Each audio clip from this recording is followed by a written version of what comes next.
This is my cousin, Justin, and he's going to be playing behind me. So, yeah. And I get nervous when I do new pieces. So, y'all just... You got it. Let's just vibe up in here. This is a Trayvon Martin dedication piece that I did. You finished. So, let's get this thing started.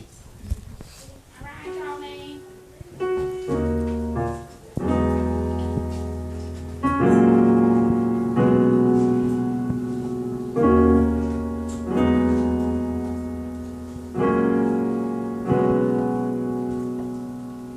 They say that it isn't a race issue. The common goal in life is to constantly race the issues just to stay at least 2 steps ahead of the game, but we're merely tortoise to these hares that effortlessly inherit their power by chemically breaking down the kinks with their statistics because taking the time to comb through us literally takes too long. So they rip out our roots and make folly of our follicles that won't straighten us out to meet their expectations. I'm sorry, Mr. King, but it's been 50 years since your speech, and we are still judged by the color of our skin because even when they give us the opportunity to prove the content of our character, they take us lightly and blow us off because they know that these birds' feathers flock into separation until we drift into the gaps of our tally mistakes, punctured by the tragedies of man, only to be brought back together like needle and thread. We're so close knit, like the 50 states that argue to be the brightest star on the dingy flag, but can't even pledge allegiance to the same morals. Lord, please take these controversies, wrap them up in the clouds, and bring them until they fall from the star skies that hang over my head. Recreated like a famous painting from the Renaissance. It's watercolor. Occasionally melts down, dripping hope unto a colorless society that scribbled me black.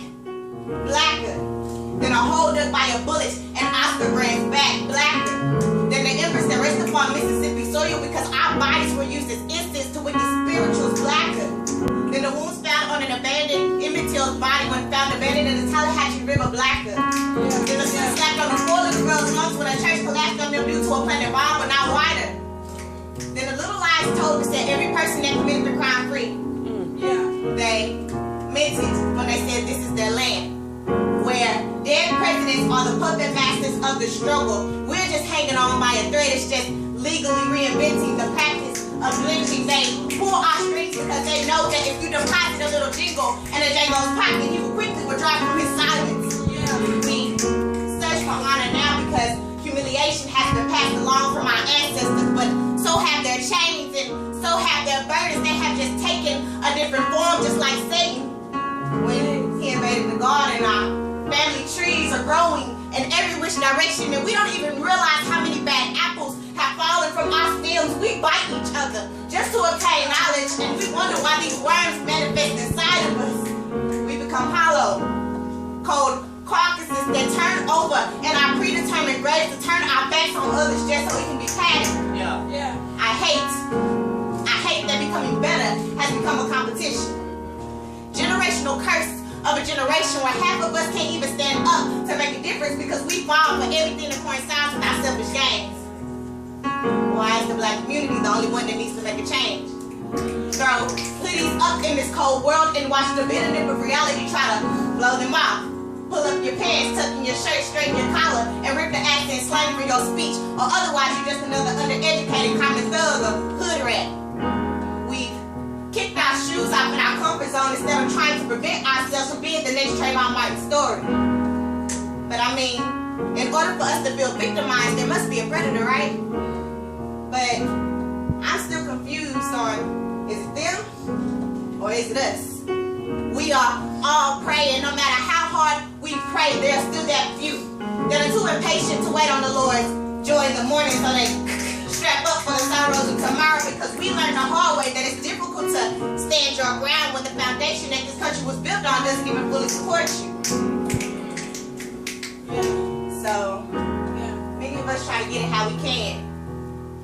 I mean, it's hard to accept that we are visitors that made ourselves too comfortable in another man's land. Our welcome is worn out, and it's a few band-aids and safety pins short from falling apart. But the question is, together and uphold these loose pieces that have been chiseled from our identities? Or will they smash us before we break from these rusted chains called our hand-me-downs? They say it isn't a race issue. But honestly, I think it'll always be one.